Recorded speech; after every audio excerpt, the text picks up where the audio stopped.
சரிபாத்துக்கு சேர்ந்த அந்த ஊருடைய கடவுள் என்னுடைய கடவுள் என்று நான் விசுவாசிக்கிறேன்.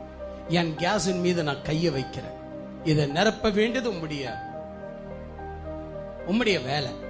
நீ நிரப்பி நானும் ஒரு 3 வருஷத்துக்கு ரொட்டி சுட நீ வைப்பீர் என்றால் உம்முடைய மகத்துவத்தை டிராக்ஸ்ல அடிச்சு சொல்லுவேன். 100 பேருக்கு அது கொடுப்பேன், 1000 பேருக்கு அது கொடுப்பேன்.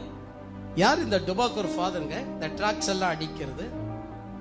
இவங்களுக்கு யார் அப்படின்னு சொன்னா அந்த கழுதையின் தாடை முக்கியம் பட்டதை ஒழிய அதனுடைய நோக்கம் இவங்களுக்கு முக்கியத்துவம் படல. அதனாலதான் சின்ன இயேசு அற்புதம் செய்யறார், பெரிய இயேசு அற்புதம் செய்யறார், இதயம் வெளியே வந்த இயேசு அற்புதம் செய்யறார், இதயம் உள்ள போயிட்ட இயேசு அற்புதம் செய்யறார், பிராக் போட்ட இயேசு அற்புதம் செய்யறார், மிடி போட்ட இயேசு அற்புதம் செய்யறார், மேரியுடைய கையில இருக்கிற இயேசு அற்புதம் செய்யறார், கீழே தவழ்ந்து ஓடுகிற இவ்வளவு அற்புதம் எப்படிங்க வருது? இத்தனை அற்புதம் எங்கெங்க நடந்து வருது? ஒரே விதம் சொல்றேன், நீங்கள் கிறிஸ்துவ உயர்த்துற வரைக்கும் இதுதான் உங்களுக்கு மேன்மையாக தோணும். கிறிஸ்துவானவர் இவைகள் எல்லாவற்றுக்கும் மேலானவராக நீங்கள் கருதியே ஆகணும். அவர் எல்லாவற்றுக்கும் மேன்மையானவர். ஐயா, கழுதையின் தாடையை விட அது ஒரு பக்கம் வைங்க. அதுல 1000 பேர் அல்ல, 3000 பேர் அல்ல, 10000 பேர் கொண்டு போட்டிருந்தாலும் அது ஒரு பக்கம் வைங்க. இந்த சம்பவம் நடக்க காரணம் என்ன? அது எனக்கு வேணும். இந்த சம்பவம் நடக்க காரணம் என்ன? அது எனக்கு தேவைப்படுகிறது. யார் இந்த கொஸ்டின் கேட்பா?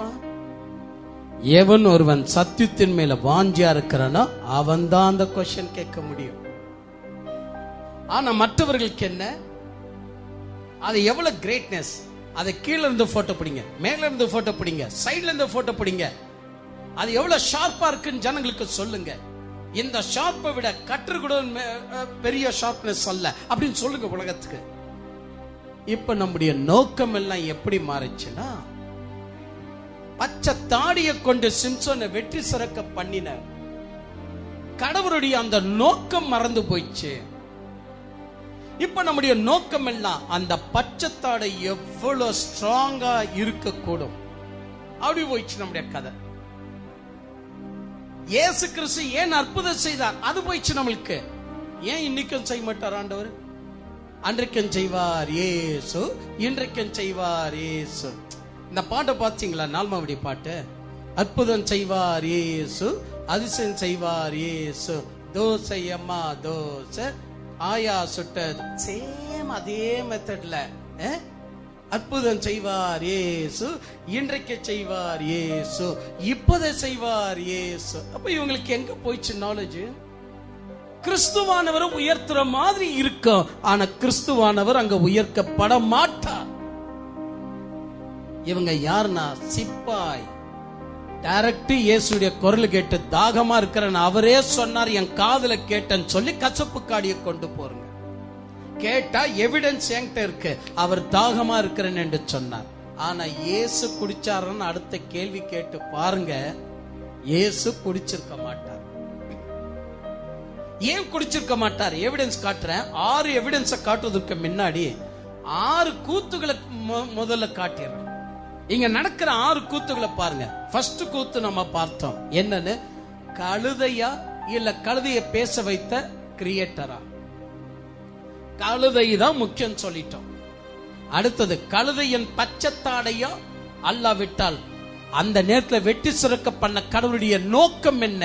நோக்கம்லாம் நம்மளுக்கு தேவையில்லை, வெற்றி கிடைச்சிச்சா அது போதும்.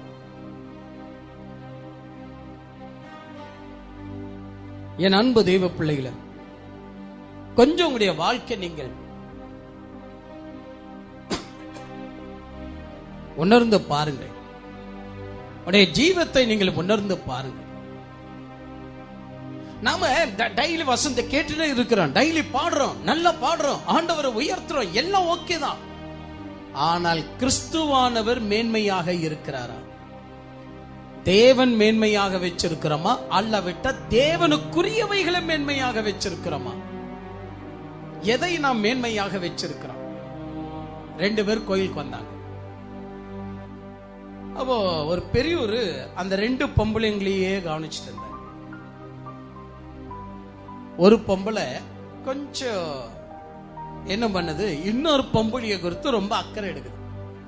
பார்த்து பார்த்து பார்த்து பார்த்து பார்த்து நட, பார்த்து நட, மெதுவா மெதுவா மெதுவா மெதுவா மெதுவா நட, மெதுவா நட, படிக்கட்டு படிக்கட்டு படிக்கட்டு படிக்கட்டு படிக்கட்ட பார்த்து நட, மெதுவா மெதுவா, கல்லு கல்லு, இரு இரு நான் போடுறேன் ஒரு துண்டு, அது மேல உட்காரு.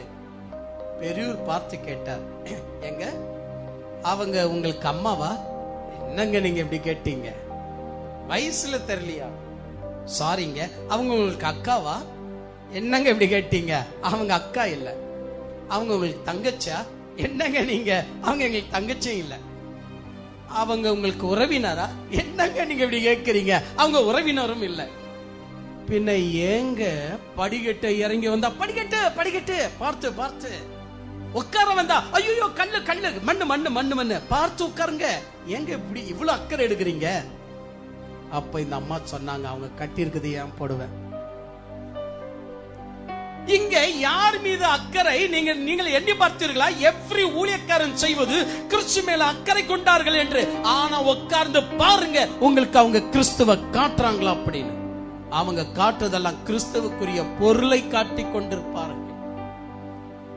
கிறிஸ்துவை அல்ல, கிறிஸ்துக்குரியவைகளை காட்டி கொண்டிருப்பாங்க. ஆனா இந்த லாஜிக் எத்தனை பேருக்கு புரிஞ்சிருக்கு? எத்தனை பேர் நம்ம அறிஞ்சிருக்கிறோம்? கிறிஸ்துடைய லாஜிக் எங்க? நம்ம மத்தியில நடக்கிற அட்டுவழிகள் எங்க? நான் தாகமாய் இருக்கிறேன், காதுல கேட்டுச்சு, உண்மைதான். சிப்பாய் ஓடி போய் குடிக்க கொடுத்தா அதுவும் உண்மைதான். ஆனா இயேசு ஏன் மறுதளித்தார்? இயேசு ஏன் குடிக்கல? அதுதான் இங்க முக்கியம். என் அன்பு தெய்வ பிள்ளைகளை, மீண்டுமாக நான் சொல்லுகிறேன், கிறிஸ்துவானவர் எல்லா கருத்துக்கும் மேலானவராய் இருக்கணும். கிறிஸ்துவானவர் கழுதை பேசுகிற லாங்குவேஜுக்கும் மேலானதாக, ஜாதிக்கும் மேலானதாக, வல்லமைக்கும் சண்டைக்கும் பிரச்சனைக்கும் யுத்தத்திற்கும் மேலானதாக, வீரத்திற்கும் சௌரியத்திற்கும் மேலானதாக அவர் விளங்க வேண்டும். அப்படி இல்லை அப்படின்னு சொன்னா சம்திங் நீங்க செய்கிறத ரிஜெக்ட் பண்ணப்படும். எனவே என் அன்பு தெய்வ பிள்ளைகளை, எல்லோரும் இன்னைக்கு என்ன எண்ணி விட்டார்கள்? நானும் கிறிஸ்துவ போல சிலுவையில் அறியப்படுறேன். ரோம்ல போய் பாருங்க, குருட்டு போப்புடைய பேச்சை கேட்டு நிறைய பேர் இன்னைக்கு சிலுவையில் அறியப்பட்டு 3 மணி வரைக்கும் தொங்கி நிற்பாங்க. அவங்களை கேட்டு பாருங்க, இதோடு கூட நான் 10 வருஷம் இந்த மாதிரி நான் சிலுவையில் அறியப்படுறேன்னு ஒருத்தர் சொல்வார். இன்னொருத்தர் சொல்வார் நான் 3 வருஷம். இன்னைக்கு டிவி ஆன் பண்ணி பாருங்க, நிறைய பேர் சிலுவையை சுமந்துன்னு போவாங்க. என்ன அர்த்தம்? இவங்களுக்கு அந்த கிறிஸ்து பயன்படுத்திய பொருள் தான் இவங்களுக்கு போக்கஸ் ஆகிவிட்டது. கிறிஸ்து போக்கஸ் ஆகல. சிலுவையை சுமந்து வா என்று இயேசு சொன்னது இவங்களுக்கு அந்த கருத்து புரியல.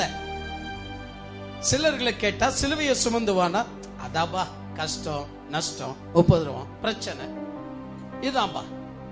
இன்னொருத்தர் கேட்டா, வருஷத்துக்கு ஒரு முறை ஒரு மர சிலுவையை சுமக்கிறதுல என்ன ஆகி போச்சு, சுமந்துட்டு போமே. இது சிலருடைய கருத்து. ஆக மொத்தம் நான் ஒரு விஷயம் சொல்லுகிறேன், நீங்கள் எதற்கு முக்கியமான கருத்தை, உங்களுடைய கருத்தை எதற்கு முக்கியமாக செலுத்தி வருகிறீர்கள்? நீங்கள் எதை குறித்து நிச்சயமாக அக்கறை உள்ளவர்களாக இருக்கிறீர்கள்? நீங்கள் கொஞ்சம் எண்ணி பாருங்கள். ஒரு முறை ஒரு கல்யாண விருந்துல உள்ள போறவங்க எல்லாம் ஒருத்தர் குனிஞ்சு அவங்க கையை நீட்டுங்க சொல்லி முத்தமிட்டு உள்ள அனுப்புவார். இத கவனிச்ச ஒரு பெரிய அழுதுட்டார். அப்படியே, என்னங்க நீங்க எந்த கல்யாணத்திலும் இருங்க சாப்பாடுக்கு லேட் ஆகுது, இருங்க சாப்பாடுக்கு லேட் ஆகுதுன்னு சொல்ற இந்த காலத்துல உள்ள வரும்போது கையை பிடிங்க முத்தம் கொடுத்து உள்ள அனுப்புறீங்க, என்னால தாங்க முடியலங்க உங்களுடைய அன்பு நிலை அப்படின்னு சொன்னார். அதுக்கு அவர் சொன்னார், அன்புக்காக இல்ல, செகண்ட் டைம் சாப்பாடுக்கு வருவானா என்று வாசனை பார்க்க முத்தமிடுறோம். நீங்கள் கவனித்தீர்களா? அவங்க எடுத்த அக்கறை எங்க இருக்கிறது என்பதை நான் மீண்டும் சொல்லுகிறேன். சர்ச்சை நடத்துகிறார்கள். நீங்க நினைக்கிறீங்களா அவங்க சர்ச்சை நடத்தது கிறிஸ்துவுக்காக என்று? எல்லா பிரியமானவர்களே, அங்க கிறிஸ்து உயர்க்கப்படல, கிறிஸ்துக்குரிய பொருள்கள் உயர்க்கப்பட்டிருக்கிறது. எத்தனை பேர் மைசூர் அரண்மனைக்கு போய் இஷ்டப்படுறீங்க? மைசூர் அரண்மனைய ஃபுல்லா போய் பாருங்க, அங்க ராஜா இருக்க மாட்டார். அவர் ஜட்டி, அவரது துணி, அவர் எல்லா பொருளும் உள்ள இருக்கும். இன்னைக்கு அதை தான் ரசிக்க போறான ஒழிய ராஜாங்க இல்ல. ஐயா ராஜா இல்ல, உண்மையிலேயே சொல்ற ராஜாங்க இல்ல. நான் மீண்டும் சொல்லுகிறேன், கிறிஸ்துவானவர் கிறிஸ்துடைய சபையிலேயே இல்ல. ஆனா கிறிஸ்துவுக்கு சேர்ந்த அற்புதம் உள்ள இருக்கு, கிறிஸ்துவுக்கு சேர்ந்த தீர்க்கதரிசனம் உள்ள இருக்கு, கிறிஸ்துக்கு சேர்ந்த எல்லா பிளஸிங்கும் உள்ள இருக்கு, கிறிஸ்துக்கு சேர்ந்த எல்லா அடையாளங்களும் உள்ள இருக்கு. ஆனால் கிறிஸ்து அங்க இல்ல. ஏன்னா அங்க கிறிஸ்து பிரசங்கிக்கப்படுகிறது இல்ல. அதனாலதான் இன்னைக்கு கற்றுக்கொள்கிறதும் கிடையாது. இன்னைக்கு கூட பாருங்க, நான் உண்மையா ஒரு வார்த்தை சொல்றேன். எல்லாம் வீட்டுக்கு போவீங்க. இன்னைக்கு எப்படி இருந்துச்சு? வெள்ளிக்கிழமை சூப்பரா இருந்துச்சுங்க. நம்ம வீட்டுல கூட அந்த மாதிரி தயிர் சாதம் இருந்திருக்காதுங்க. இப்போ முடிஞ்ச பிற்பாடு தயிர் சாதம் தான் நம்மளுக்கு எல்லாருக்குமே ஸ்பெஷலா செய்ய சொன்னேன் நான். இப்போ வீட்டுக்கு போய் என்ன தெரியுமா பேசுவோம் நம்ம? சூப்பர் தயிர் சாதங்க. இப்ப இவங்க நோக்கம் என்ன ஆயிடுச்சுன்னா, அங்க கிறிஸ்து அங்க விடுபட்டு விட்டார். இவங்களுக்கு அங்க என்ன ஆயிடுச்சுன்னா,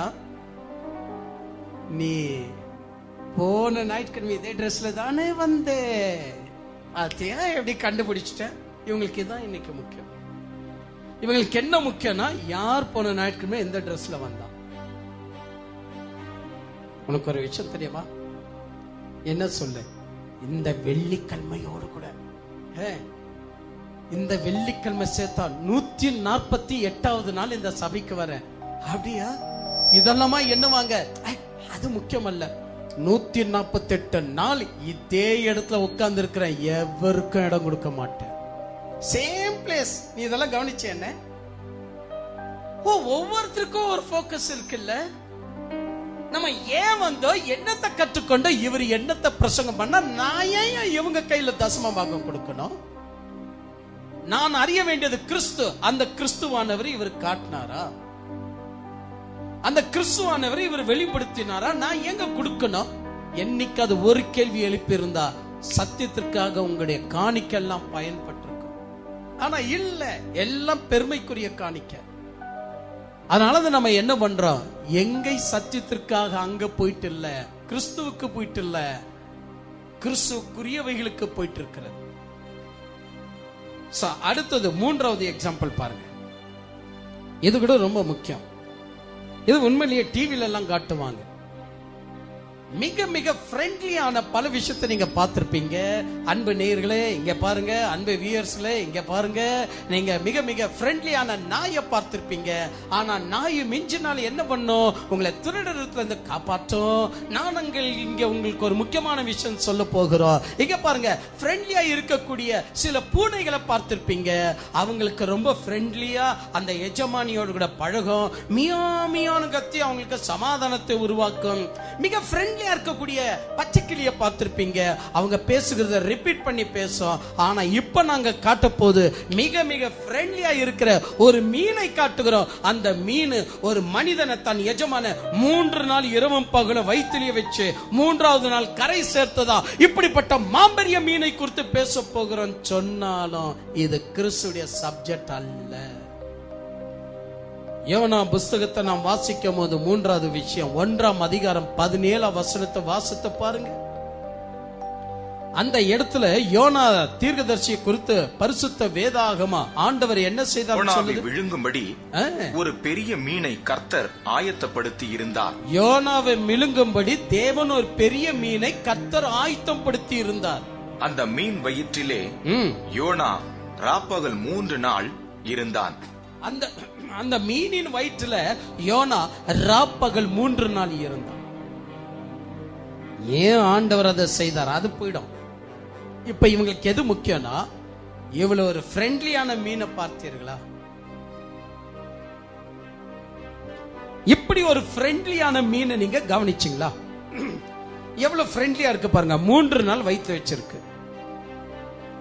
அன்பு தெய்வ பிள்ளைகளை, யாருக்கு இதெல்லாம் பேசினா வெறுப்பு தெரியுமா? கிறிஸ்துவை பற்றி பேசும்போது யாருக்கு வெறுப்பு வருதுன்னா, அவங்களுக்கு கிறிஸ்துடைய பொருளை பற்றி மட்டும்தான் அக்கறை இருக்கிறவங்களுக்கு கிறிஸ்துவை பற்றி பேசும்போது வெறுப்பு வரும். அட போங்க, என்னதான் பேசுறாரோ ஒண்ணுமே புரிய மாட்டேங்குது, என்னதான் சொல்றாரோ ஒண்ணுமே புரிய மாட்டேங்குது. ஏன் புரிய மாட்டேங்கிறது? ஏன்னா நீ கிறிஸ்துடைய பொருள்ல பழகிட்ட, கிறிஸ்துவுக்குள்ள பழகல. இப்ப நீ உயர்த்தி பேசுகிறது கடவுளை அல்ல, மீனை உயர்த்தி பேசுகிறாய். மீன் இப்பொழுது உயர்ந்ததாக இருக்கிறது. அதனால நிறைய பேருக்கு மீனா என்னங்கயா கேவலமா என்றீங்க. ஜலப்பிரளயம் வந்து எல்லோரையும் ஜலப்பிரளயம் நாசப்படுத்தியது. ஆனா மீன்களை மட்டும் நாசப்படுத்தல. இறைவன் எப்பொழுதும் மீன்களை நேசிக்கிறார். பார்த்தீர்களா? பேதுரு இரவெல்லாம் பிராயசப்பட்டார். ஆண்டவர் முத அற்புதம் செஞ்சு சீடர்களை கவர் பண்ணினதை மீன் கொடுத்து தான். ஆண்டவர் கடைசியா பரமேறும்போது கூட மீன் துண்டு தான் சாப்பிட்டாரு. அவர் உயிர் தெழுத பிற்பாடு அற்புதம் செய்தது 160 மீன்கள் கிடைக்கும்படியாக செய்ததுதான். அவர் நடுவுல கூட 5000 புருஷர்களை போஷித்தது இந்த 2 மீன்களை வைத்து தான். பாத்தீங்களா? இவங்களுக்கு என்ன அப்படின்னா சப்ஜெக்ட் ஃபுல்லா மீன் தான். கொழும்பு மீன் தான், வர்த்தந்தம் மீன் தான், பொரியலும் மீன் தான். இவங்களுக்கு எல்லாமே எது அப்படின்னா மீன் மீன் மீன் மீன். இங்க யார் முக்கியம் இல்லை அப்படின்னு சொன்னா, கிறிஸ்துவானவர் மீனை பயன்படுத்தினாரு, அது இவங்களுக்கு முக்கியம் அல்ல. இவங்க யாருன்னா சிப்பாயி. கேட்டா அவர் தான் சொன்னார் தாகமா இருக்கிறேன்னு, அதனாலதான் கசுப்பு காடியை கொண்டு போறேன். இவங்களுடைய நோக்கம் எல்லாம் என்னன்னா, என் காதார கேட்டா அவர் தாகமா இருக்கிறேன்னு சொன்னார், அதனாலதான் அவருக்கு கசுப்பு காடியை கொண்டு போறேன். என் அன்பு தெய்வ பிள்ளைகளை, ஒருவர் எனக்கு போன் பண்ணி இருந்தார். ஐயா, நீங்க எத்தனை மணிக்கு படிப்பீங்க, எத்தனை மணிக்கு படுக்கிறீங்க? நான் சொன்ன இன்னைக்கு நான் ஒரு 2 மணிக்கு படுத்தலாம் அப்படின்னு மனசுல நினைச்சேன். 2 மணிக்கு படுத்தலாம் முடியாது, என்னால வேலை செய்ய. அப்ப அவர் சொன்னார், ஐயா எப்படியோ நீங்க விழிச்சுதான் இருக்க போறீங்க, என்ன 3 மணிக்கு ஐயா ஒரு மிஸ்கால் கொடுத்து எழுப்பிடுறீங்களா? விட்டியர் காலம் 3 மணிக்கு மிஸ்கால் கொடுத்து எழுப்பணும். நான் நினைச்ச மனசுல என்னமா வேலை இருக்கு, பாவம் ஒண்டியா வேற இருக்கிறாப்ல, அயர்ந்து நித்திர பண்ணிட்டா ட்ரெயின் மிஸ் பண்ணிடுவாப்ல நினைக்கிறேன். அவருக்கு என்ன பிரச்சனையோ சரி அப்படின்னு 2 மணிக்கு தூங்க வேண்டிய நானு 1 மணி நேரம் வெயிட் பண்ணி இருக்கிறேங்க அவருக்காக. 1 மணி நேரம் வெயிட் பண்ணி 3 மணிக்கு சரியா அவருக்கு போன் பண்ணி சொன்ன உடனே ரொம்ப சந்தோஷம் ஐயா. இப்படிதாங்க ஐயா, நான் தூக்கத்துல நான் பாத்ரூம் போதே மறந்துடுறேன். இவரை பார்த்தீர்களா? என்ன 1 மணி நேரம் தூங்க விடாமல் என்ன காக்க வச்சது எதற்காக? நீங்க நல்லா யோசித்து பாருங்க. அவருக்குன்னு ஒரு நோக்கம் இருக்குங்க, அதை நிறைவேற்றிக்கணும். மனித குலத்துல எல்லாருக்கும் ஒரு நோக்கம் இருக்குது, அதை நிறைவேற்றிக்கணும். இங்க பாருங்க, எல்லாம் என்ன பாருங்க, ஆண்டவர் சொன்னார், நீ வேர்வைய சிந்தி, சொல்லுங்க, நீ வேர்வைய சிந்தி சம்பாதிப்பாய் என்று சொன்னார். ஏன் வேர்வைய சிந்தி சம்பாதிப்பாய் என்று சொன்னதை மறந்துட்டாங்க. எவ்வளவுங்க உங்க பேங்க் அக்கௌண்ட்ல பேலன்ஸ் எவ்வளவு இருக்குங்க? 300 கோடிங்க. அடேங்கப்பா, நல்ல பிசினஸ்காரங்க நீங்க. உங்க பேங்க் அக்கௌண்ட்ல எவ்வளவு இருக்குங்க? 40 lakhsங்க. போங்க, நீங்க ஒன்னியெல்லாம் சமோசாவை விற்பனை செய்த 40 lakhs சேர்த்து வச்சிருக்கீங்க. நீங்க எவ்வளவுங்க? நாங்க இப்பதான் வந்துட்டு ஆடி அசந்து 85 லட்சம் சேர்த்து வச்சிருக்கிறோம். பானிபுரி கடைக்காரன் நீ 85 லட்சம். இப்ப என்ன ஆகி போச்சுன்னா, வேர்வை சிந்தி சம்பாதிப்பா என்ற நோக்கத்தை மறந்துட்டோம், சம்பாதனைய பெருசா பண்ணிக்கிட்டோம். கேட்டா ஏன் சம்பாதனை உனக்கு இருக்கா? நான் எவ்வளவு வாங்குறேன் தெரியுமா? நான் எவ்வளவு எடுக்கிறேன் தெரியுமா சம்பாதனை? நீ ஏணி வச்சாலும் எட்ட மாட்டா. உங்ககிட்ட எவ்வளவு கோடி இருக்கு, நீ எங்க கேஸ் போடுவா போடு. என்கிட்ட எவ்வளவு இருக்கு தெரியுமா, எவ்வளவு கோடி இருக்கு தெரியுமா? யார் இதெல்லாம் பேசுறது? கிறிஸ்துவானவரை மேன்மை என்று எண்ணாதவங்க தான் இதெல்லாம் பேசுறது. இவங்களுக்கு எது மேன்மை என்று சொன்னால், வேர்வை சிந்தி சம்பாதிப்பாய் என்பது சம்பாதனையை மட்டும் தான் எடுத்துக்கொண்டார்கள். ஏன் வேர்வை சிந்தி சம்பாதிப்பாய் மறந்துட்டாங்க. அந்த விஷயம் எது, அது இவங்களுக்கு கம்ப்ளீட்டா மறந்து போயிடுச்சு. இவங்க ஞாபகத்துல போய் என்ன இருக்கு அப்படின்னா, சம்பாதனை தான் முக்கியம். என் பிள்ளை இங்கிலீஷ் படிக்க வைக்கவா, பிரெஞ்சா இல்ல ஸ்பெயினா இல்ல பிளைனா விட்டுடுமா? இல்ல நம்ம எதை படிக்க வைக்கலாம்? ஏன்னா வருங்காலத்துக்கு அவன் எவ்வளவு சம்பாதிக்குவான். ஐயா, சம்பாதனைக்காக எங்க இறைவன் சொன்னார்? ஆனா சம்பாதிக்கும்படி சொன்னார். ஏன் என் அன்பு தெய்வ பிள்ளைகளை, இதெல்லாம் நம்ம அறிஞ்சிக்கிறதே கிடையாது. இதையெல்லாம் நம்ம தெரிஞ்சுக்க போகிறதும் கிடையாது. அப்போ என்ன இல்லை அப்படின்னா, அறிஞ்சிருக்கிற மாதிரி இருக்கு, ஆனா கிறிஸ்துவானவர் அங்க மேன்மையா இல்லை. எனவே நான் தாகமாய் இருக்கிறேன் என்று சொன்னாலும் குடிக்க கொடுத்துறாதீங்க. நீங்க காதால கேட்டது பொய்யுங்க. அவர் சொன்னது வார்த்தை இருக்கலாம், ஆனாலும் பொய்யுங்க, குடிக்க கொடுக்காதீங்க. ஏன்னா அவர் வேண்டான்னு சொல்லிடுவார், தேவையாது உங்களுக்கு. அதனால நீங்க என்ன பண்ணணும், அவர் கேட்டதை விட மேன்மையாக, குடிக்கிறதை விட மேன்மையாக கிறிஸ்துவை நீங்கள் உயர்த்தணும். இந்த கிறிஸ்துவ உயர்த்துற அந்த குணம் இல்ல, அந்த கிறிஸ்துவ பார்க்கிற அந்த எண்ணம் இல்ல அப்படின்னா எல்லாமே ஃபெயிலர். இப்ப பாருங்க, 4வது எக்ஸாம்பிள் காட்டுறேன். 4வது இங்க ஒரு விஷயம் இருக்கு. அது என்னன்னு சொன்னா, எங்க நாட்டுல, எங்க சவுதியில, எங்க மோதியில, எங்க ஆப்பிரிக்கால, எங்க இந்தியாவுல கிரேட்டஸ்ட் ப்ராஃபிட்ஸ் எங்க நாட்டில் தாங்கிறார். யார் அந்த ப்ராஃபிட்ஸ்? மிஸ்டர் கொக்கோ. என்ன ஆச்சரியமா இருக்கா? யார் தெரியுமா இவரு?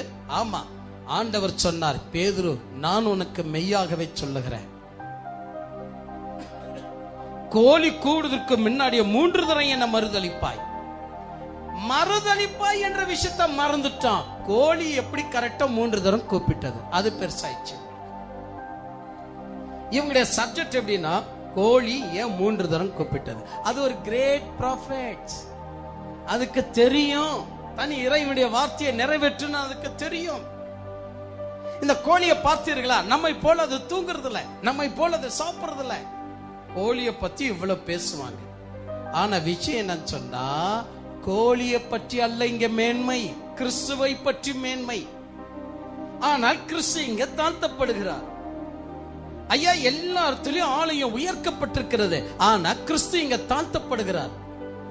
இங்க பாருங்க, ஒரு விஷயம் சொல்றேன், நீங்க ஆச்சரியப்படுவீங்க. இங்கிலாந்துல மிகப்பெரிய சர்ச் ஒன்னு இருக்கு.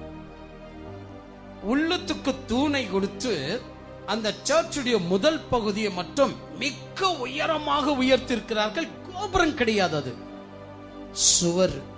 கோபுரம் கிடையாது, சுவர் அவ்வளவு உயர்த்தப்படும்.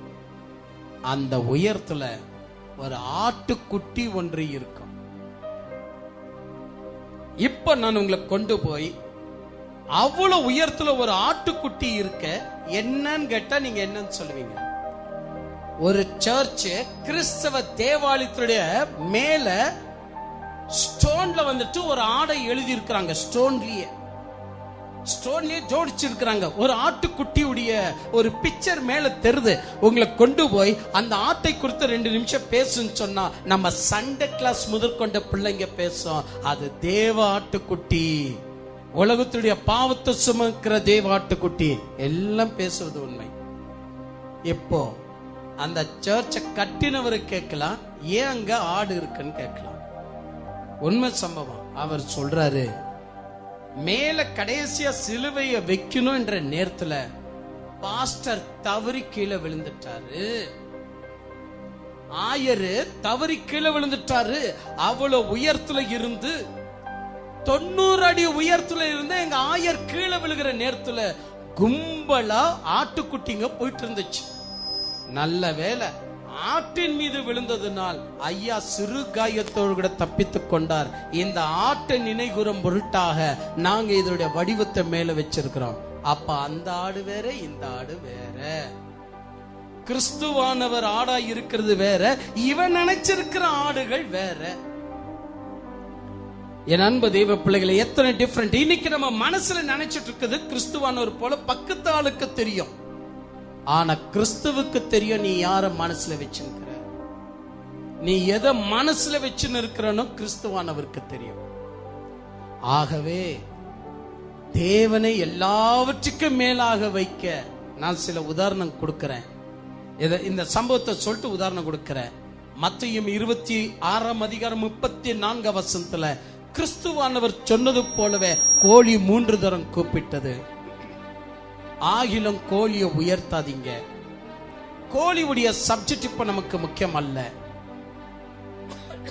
கிறிஸ்துவானவர் பேதுருவுக்கு சொல்ல இருந்த விஷயம் என்ன, அதுதான் இப்பொழுது நமக்கு முக்கியம். 5வது விஷயம் சொல்லி நான் முன்ன போயிடுறேன். அப்போஸ்தலர் புஸ்தகம் 11ஆம் அதிகாரத்தை எடுத்து நாம் வாசித்து பார்ப்போமேண்டா, கோழியை விட மனுஷன் இப்பொழுது மிகப்பெரிய ஒரு தீர்க்கதரிசியாக விளங்குகிறான் அப்படின்னு தெரிய வரும். எங்க இருக்கு? அப்போஸ்தலர் புஸ்தகம் 11ஆம் அதிகாரம் 28ஆம் வசனத்தை நாம் வாசித்து பார்க்கலாம். 11ஆம் அதிகாரம் 28. அவர்களில் ஒருவனாகிய அகபு என்பவன் எழுந்து உலகமெங்கும் கொடிய பஞ்சம் உண்டாகும் என்று ஆவியானவராலே அறிவித்தான். அது அப்படியே கிலவுதியு ராயனுடைய நாட்களிலே உண்டாயிற்று. அப்பா, அவர் சொன்ன மாதிரியே பஞ்சம் வந்துச்சுங்க. இல்ல, நான் தெரியாம கேட்கிறேன், நீங்க யாரை பின்பற்றீங்க சொல்லுங்க? உங்களுக்கு மெய்யாகவே கிறிஸ்துவ அறிவிக்கிற ஊழியக்காரனை பின்பற்றீங்களா, இல்ல உலகத்துல நடக்க போகிற அத்துணியம் தீர்க்கதரிசனமா சொன்னது அப்படியே நடக்குது பாருங்க, அவன் தெய்வ மகனா? உலகத்துல நடக்கிறது அப்படியே ப்ராப்பசியா சொல்லுகிற தெய்வ மகனா? தெய்வ மகனை உங்க கண்ணு முன்னாடி விவரித்து காட்டுறாரு, அவர் தெய்வ மகனா? நீங்க எல்லாம் போயிடுச்சுங்க. இன்னைக்கு யார் நம்முடைய ஹீரோ அப்படின்னா, வாங்க குண்டில்பேட்டை போலாம். என்ன பேட்டை? குண்டில்பேட்டை. என்ன இருக்கு அப்படின்னு சொன்னா, அங்க ஒரு குண்டா இருக்கிறார். அவர் என்ன பண்றாருன்னா, என்ன நடக்குதுன்னு புட்டு புட்டு வைப்பார். அவருக்கு எல்லாமே தெரியும். இங்க ஆகாபு என்ற ஒரு மனுஷன் எழுந்து பெரிய பஞ்சம் வரப்போகிறதுன்னு சொன்ன மாதிரியே வந்துச்சு. அப்ப ஜனங்க என்ன பண்ணிட்டாங்க? எல்லாருமே, இவன் தெய்வ மனுஷன்பா, இவன் சொன்ன மாதிரியே நடக்குதுப்பா, அவன் பின்னாடி போனாங்க. ஆனா சொல்ல வைத்தவர் எதற்காக சொல்ல வைத்தார், ஏன் சொல்ல வைத்தார், அதை மறந்துட்டாங்க. நீங்கள் கவனித்தீர்களா என் அன்பு தெய்வ பிள்ளைகளை? நான் இத்தனை பேர் 5 உதாரணம் காட்டேன். 5 உதாரணத்திலையும் கிறிஸ்துவானவர் மேலானவராய் இல்ல. கிறிஸ்துவானவரை விட கிறிஸ்துவுக்குரியவைகள் மேலானவைகளாய் இருக்கிறது. அவைகள் தான் மிக உயரத்துல வைக்கப்பட்டிருக்கிறது. ஆனா கிறிஸ்துவானவர் உயரத்துல வைக்கப்படல. ஏன் கிறிஸ்துவானவர் உயரத்துல வைக்கணும்? 6 விஷயம் சொல்லி முடிச்சிடறேன். ஆனா உதாரணம் இன்னும் ஒன்னே ஒன்று சொன்னா அது சொல்லி முடிச்சிடறேன். என் அன்பு தெய்வ பிள்ளைகளை, நம்முடைய வாழ்க்கையை மாற்றிக்கொள்ளுவோம், நம்முடைய ஜீவியத்தை மாற்றிக்கொள்ளுவோம். எதற்காக இந்த இடத்துக்கு வரோம்னா, நானும் கிறிஸ்துவானவரை மேன்மைப்படுத்தி பேசணும், நீங்களும் கேட்கிறது கிறிஸ்துவானவரை மேன்மைப்படுத்தி நீங்கள் வைக்கவே நீங்க கேட்கணும். இதை தவிர இங்க வேற எந்த விஷயமும் நடைபெறக்கூடாது. ஏன்னா எல்லாவற்றுக்கும் மத்தியஸ்தர் கிறிஸ்து. கிறிஸ்துவ அவ்வளவு உயர்த்தி பேச நிறைய பேருக்கு முடியாது. எரிச்சலு, ஐயா எரிச்சலு. ஓஷை என்ற மனிதன் நம்முடைய இந்தியாவில், அவர் எழுதிய புத்தகத்தை நீங்க படிச்சு பாருங்க. அந்த மனுஷனுக்கு காமன் சென்ஸ் கூட கிடையாது நான் நினைக்கிறேன். ஏன்னு சொன்னா, இந்த காமன் சென்ஸை பெருசா உயர்த்த முடியும், சத்தியத்தை அவளை கண்டம் பண்ணிட்டே போவார். புத்தகத்தை படிக்க நானே ஆச்சரியப்படுகிறேன். இந்த மனுஷனுக்கு கடைசி வரைக்கும் சத்தியம் புரியாம போகுது. ஆனால் இந்த மனுஷன் கிறிஸ்துவ கடுமையாக எதிர்க்க ஆரம்பிக்கிறார். அவர் சொல்ற விஷயம் என்னன்னா, என் நாமையே கீழ்ப்படினோம். ஏன் உனக்கு சொந்த அறிவு இல்லையா? ஓஷோ சொல்ற விஷயம் தான். உனக்கு சொந்த அறிவு இல்லையா? ஏன் கீழ்ப்படினோம்? அது போய் ஸ்கூல்ல சொல்லு ஏன் கீழ்ப்படினோன்னு, உன் வேலை மேல சொல்லு ஏன் கீழ்ப்படினோன்னு, உன் உடலுக்கு சொல்லு ஏன் பாத்ரூம் போன, ஏன் சாப்பிடணும், ஏன் படுக்கணும், ஏன் குளிக்கணும், அது சொல்லுது. இப்ப இந்த நேரத்துல குளியில கட்டி அரிப்பு வருதுன்னு, அப்போ உன் உடலுக்கு போய் சொல்லு. சிருஷ்டிகர்த்தர் கீழ்ப்படிய சொல்றானா, ஓஷோ வேண்டான்னு சொல்றானா? இவன் எந்த மாதிரி டுபாகுரி என்பதை நீங்க எண்ணி பார்க்கணும். இந்த மாதிரி ஆட்கள் இன்னைக்கு பெருகிட்டு இருக்கிறாங்க. அவர் செத்து போயிட்டார். இந்த மாதிரி காமன் சென்ஸ் உயர்த்தி பேசக்கூடியது உங்களுக்கு உடனே அது பாயிண்ட் அப்பா வருது அப்படின்னு சொன்னா எச்சரிக்கையாருங்க. சத்தியம் என்பது நமக்குள்ள இல்லாததுனாலதான் இன்னைக்கு பிலாசபி பாயிண்ட் அப்பா வருது. சத்தியம் என்பது இன்னைக்கு பாயிண்டா வரணும். அப்போதுதான் பிலாசபி வெளியேற ஆரம்பிக்கும். ஆனா இப்பொழுது நம்ம அதை செய்கிறோமா என்பது தான் உணர வேண்டியது. இப்போ விசேஷமான விஷயம் என்னன்னு சொன்னா, ஒரு நாள் ஒரு நியூஸ் ஒன்று போட்டிருந்தாங்க. உலகத்திலே மிகப்பெரிய பணக்காரனை கண்டுபிடிப்பது எப்படி? எனக்கு ஆச்சரியமா இருந்துச்சு. எப்படி கண்டுபிடிப்பது? பேங்க் அக்கவுண்ட் பேலன்ஸ் வச்சா? இல்லை இல்லை இல்லை. அவருடைய ஸ்டைல வச்சா? இல்லை இல்லை இல்லை. அவருடைய பிசினஸ் வச்சா? இல்லை இல்லை இல்லை. அப்ப எதுங்க? அவர் உலகத்திலே மிகப்பெரிய பணக்காரவர் தன்னுடைய பாத்ரூம கோல்டால செஞ்சிருக்கிறார். இப்ப அவர் உள்ள போகும்போது கோல்டு தான் வரும். கோல்டால செஞ்சிருக்கிறானா? எது? அந்த பிட்ட கோல்டால செஞ்சிருக்கிறானா? மிகப்பெரிய பணக்காரன். விவரிக்கிறத கவனித்தீர்களா? எப்படி விவரிக்கிறான் மனுஷன் என்று? அப்ப அவனுக்கு எது முக்கியத்துவம் படுது அப்படி நமக்கு இதுல தெரியுது இல்லையா? 6வது சொல்லி முடிச்சிடறேங்க. அப்புறமா 6 கருத்து ரொம்ப முக்கியமானது. 6வது சொல்லி முடிச்சிடறேன். இது 6வது கட்டாயமாக நீங்க எல்லாருமே வாசிக்கணும். கட்டாயமாக எடுத்து நீங்க எல்லாருமே வாசிக்கணும். மத்தேயு எழுதிய சுவிசேஷம் எடுத்து வாசித்து பாருங்க. பைபிள் என்ன சொல்லுகிறது அப்படின்னு? மத்தேயு எழுதிய சுவிசேஷம் 4ஆம் அதிகாரம், உங்க வசதிக்காக 23ஆம் வசனத்தை. பின்பு இயேசு கலிலேயா எங்கும் சுற்றி நடந்து அவர்களுடைய ஜெப ஆலயங்களில் உபதேசித்து ராஜ்யத்தின் சுவிசேஷத்தை பிரசங்கித்து ஜனங்களுக்கு உண்டாயிருந்த சகல வியாதிகளையும் சகல நோய்களையும் நீக்கி சொஸ்தமாக்கினார். ஜனங்களுக்கு உண்டாயிருந்த சகல வியாதிகளையும் சகல நோய்களையும் ஆண்டவர் குணமாக்கினார். இப்ப பேச்சுவார்த்தை அந்த ஊர்ல எப்படி இருக்கு? நியூஸ்ல என்ன இருக்கு? டிவில என்ன இருக்கு? வாட்ஸ்அப்ல என்ன இருக்கு? டெலிகிராம்ல என்ன இருக்கு? யூடியூப்ல என்ன இருக்கு? the greater portion நாசரத்துக்கு வந்து சகல பிணியானிகளை குணமாக்கினா, சகல நோய்களை குணமாக்கினா. இதுக்கு நாங்க சாட்சி, எங்க டிவி சாட்சி. கேட்டா சத்தியம் டிவி. ஐயா, இங்க என்ன முக்கியம்னா, இந்த பாருங்க, நான் வந்து காலேஜ்ல ப்ரொஃபஸரா இருக்கிறேன். நான் நேத்து தான் நாசரத்துக்கு போயிருந்தேன். அப்போ என்ன ஒரு பேரு, ஜீசஸ் கிரைஸ்ட்னு அவரு உள்ள போறாரு, என்ட்ரு பண்றாரு ஆலயத்துல. அப்பதான் நானும் உள்ள போறேன். சும்மா அப்படியே விரல் காட்டுறாரு, அப்படியே நோய் குணமாகுதுங்க. இது கண்ணால நான் பார்த்தங்க. என்னுடைய லேபரேட்டரியை பொறுத்த வரைக்கும் இந்த குஷ்டரோகத்தை விரல் காட்டி குணமாக்க முடியாது. அப்ப நான் அந்த வியாதியஸ்தனை லேபரேட்டரியில கொண்டு வந்து செக் பண்ணி பார்த்தா கம்ப்ளீட்டா கியூரா இருக்கிறார். அவருக்கு குஷ்டரோகமே கிடையாது. நான் ரொம்ப ஆச்சரியப்பட்டேன். இப்படி ஒரு கிரேட்டஸ்ட் பர்சனை பார்த்து நான் ரொம்ப ஆச்சரியப்படுறேன். பார்த்தீர்களா? இப்ப ஹெட்லைன் எல்லாம் எப்படி போயிட்டு இருக்கு? நோய் குணமாக்குது. அதனாலதான் எல்லாரும் என்ன ஊழியத்தை எடுத்துக்கினாங்கன்னா நோய் குணமாக்குறது. எல்லாருக்கும் பிடிச்ச என்ன ஜபம்? என்ன பூசி ஜபம் பண்றது, கீழே பிடிச்சு தள்ளி விடுவது, தீர்க்க தரிசனம் சொல்றது, நோய்களை குணமாக்குற பவர் பேக்கு. நமக்கு தெரியலப்பா, 6 பேக் தான் நம்ம பார்த்திருக்கிறோம். பவர் பேக்கு, பவர் ஹீலிங்கு, இதெல்லாம் வர காரணம் என்னன்னா, நீங்க எண்ணி பார்ப்பீங்க என்று சொன்னால், இங்க நீங்க ஒரு விஷயத்தை மறந்துட்டீங்க. திரும்ப வாசிங்க. இங்க ஒரு விஷயத்தை மறந்துட்டீங்க. பின்பு இயேசு கலிலேயா எங்கும் சுற்றி நடந்து அவர்களுடைய ஜெப ஆலயங்களில் உபதேசித்து ராஜ்யத்தின் சுவிசேஷத்தை பிரசங்கித்து ஜனங்களுக்கு. இப்பதான் நல்லா கவனிக்கணும். இதை விட்டுட்டீங்க, திரும்ப கிடைக்காது. நல்லா கவனிக்கணும்.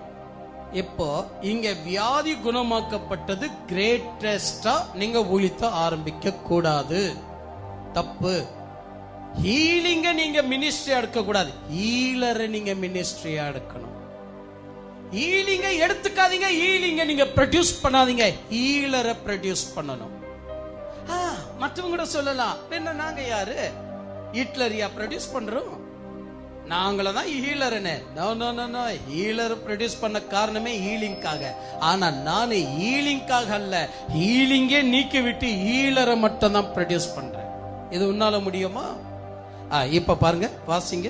உண்டாயிருந்த சகல வியாதிகளையும் சகல நோய்களையும் நீக்கி சொஸ்தமாக்கினார். இங்க பாத்தீங்களா?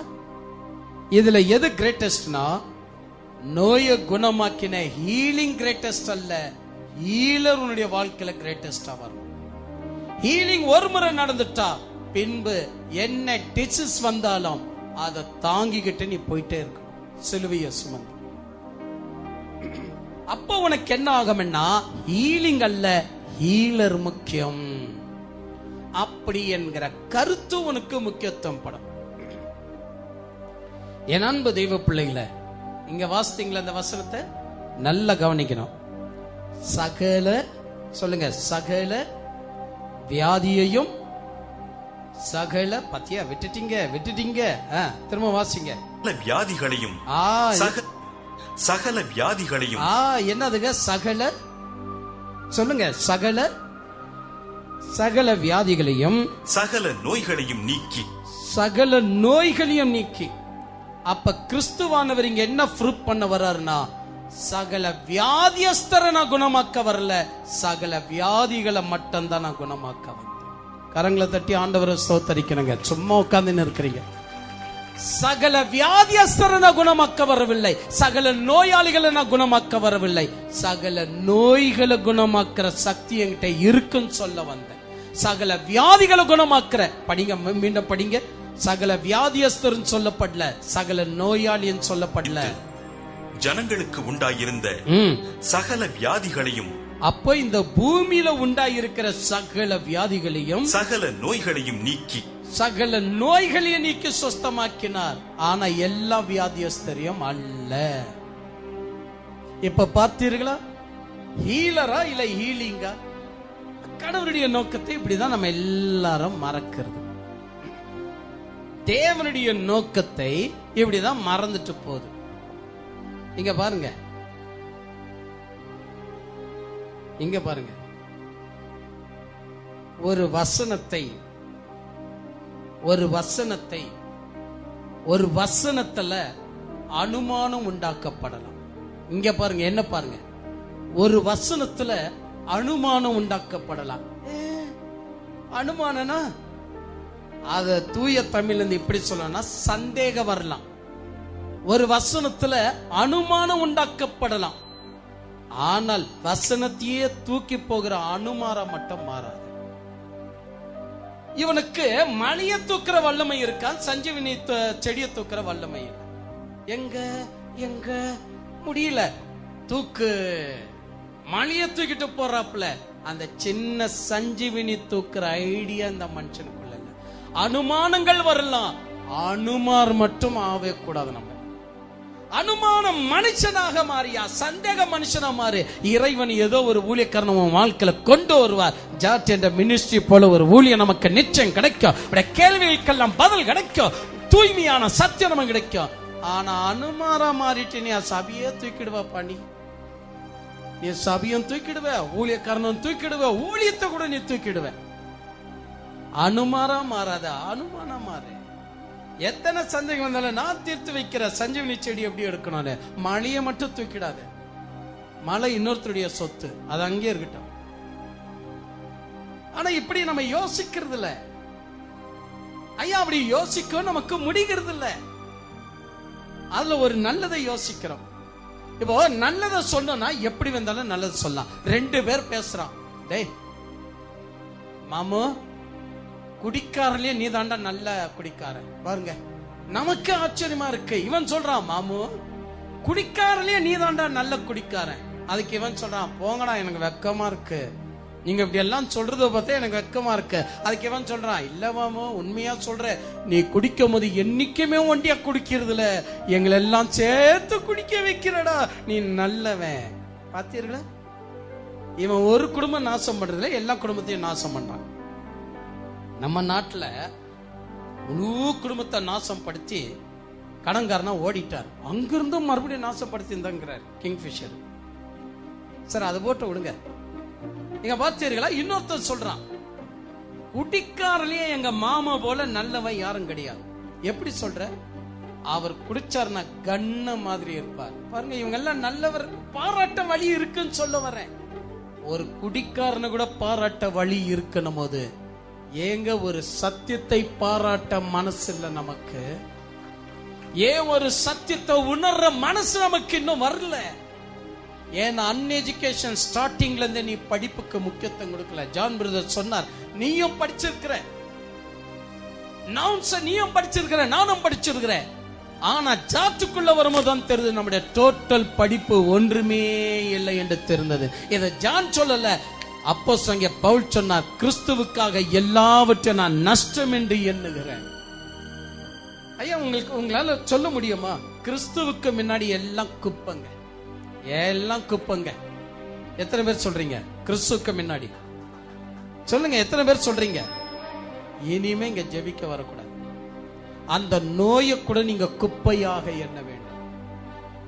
ஐயா, எனக்கு சொல்லி அனுப்புனாங்க, கத்தாத, கூச்சல் போடாத, வெயிட் தூக்காத, அதிக நேரம் நடக்காத, எல்லாம் சொல்லி அனுப்புனா. ஐயா, நான் இப்போ சொல்றேன், என் உயிர் கிறிஸ்துவுக்கு முன்னாடி குப்பையாக இருக்கிறது. இப்பதான் நான் உயர்க்கப்படுறேன். நான் சும்மா பேசுவதனால அல்ல, அந்த சம்பவம் அந்த பின்பு சாதித்து காட்டுறோம் பாருங்க. இப்ப நான் உயர்க்கப்படுகிறேன். என் உயிர் கிறிஸ்துவுக்கு முன்பு குப்பை என்று எண்ணக்கூடியதாக மாறணும். இப்ப சொல்லுங்க, எத்தனை பேருக்கு அந்த பாட்டை பாட இஷ்டமா இருக்கு? என்னை மீட்ட ரட்சகனே பாடலாமா?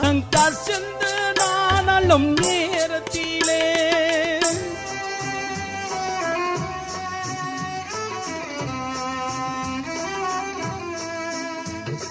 கைவாரி பாதையின் ஓரத்திலே மனம் கசந்த நானும் நேரத்திலே தாங்கி நடத்திட இழப்பனே. சொல்லுங்க,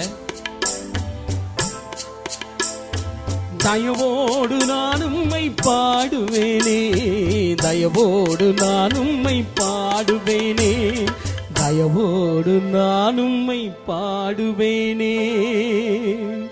என்னை மீட்ட ரட்சகனே என்னாலும் துதித்து பாடுவேனே. சொல்லுங்க, என்னை என்னாலும் துதித்து பாடுவேனே. தாயின் கருவில் உருவாக தாயின்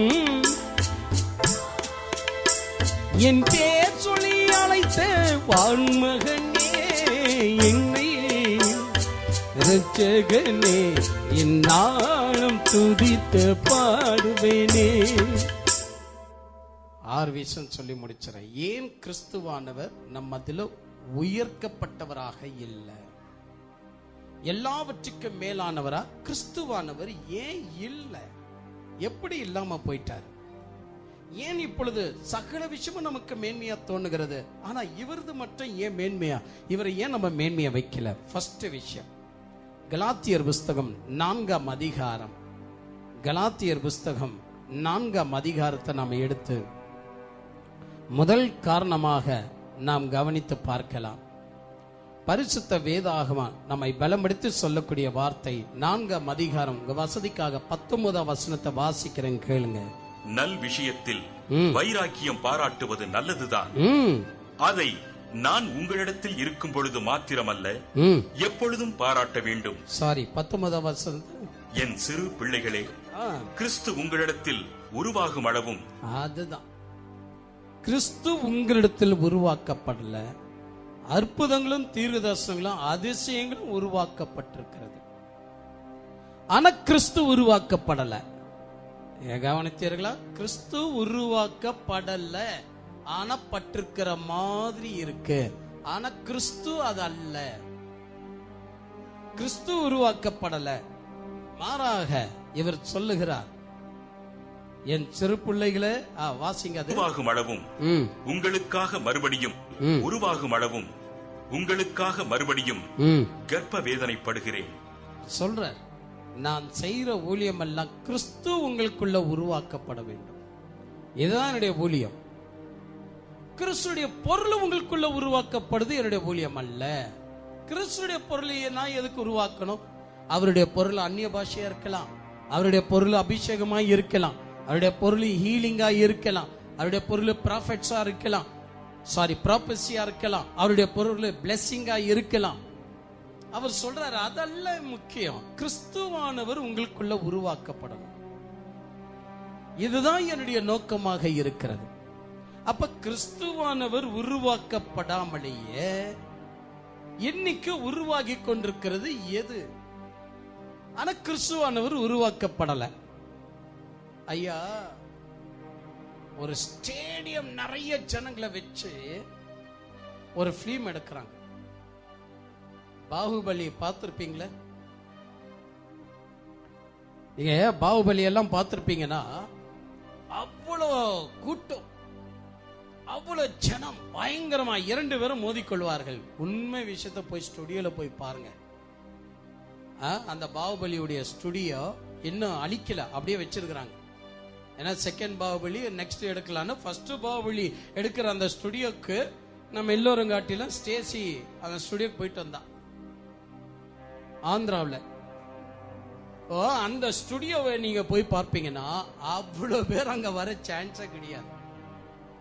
எப்படி உருவாக்குறான் அப்படின்னு சொன்னா, ஃப்ரண்ட்ல 50 பேரை நிக்க வச்சு அதுக்கு பிற்பாடு ட்ரெஸ் கலர் மாத்தி அதுக்கு பிற்பாடு 50 பேரை அந்த 50 காப்பி பண்ணி பேஸ்ட் பண்ணும்போது அது 5000 5 பில்லியனா இப்படி முழு ஸ்டேடியம்ல கைதட்டி பாட வச்சு அந்த ஸ்டேடியம்ல 50 பேர் தான் இருப்பான். எப்படி உருவாக்குனாங்க? ஒன்றுமில்லாததை பெருசாக உருவாக்கி நம்ம மத்தியில காட்டும் போது பொய்யுக்குள்ள மகிழ்கிறது. எப்படியோ கிறிஸ்துவானவர் உருவாக்காமலே கிறிஸ்துக்குரியவைகளை உருவாக்கி இன்னைக்கு சர்ச்சுங்க மகிழ்வதும் அப்படியே.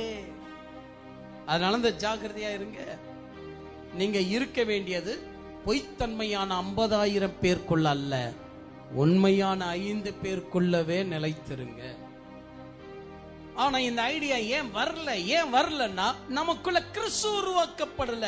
கோழி உருவாக்கப்பட்டிருக்கு, கழுதை உருவாக்கப்பட்டிருக்கு, யோனாவுடைய ஃப்ரெண்ட்லி மீன் உருவாக்கப்பட்டிருக்கு, சிம்சனுடைய தாடை உருவாக்கப்பட்டிருக்கு, சகல வியாதிகளை குணமாக்கினார் என்ற அது உருவாக்கப்பட்டிருக்கு. ஆனா அந்த மெத்தடு நமக்கு தெரியல, அந்த விஷயம் நமக்கு தெரியல.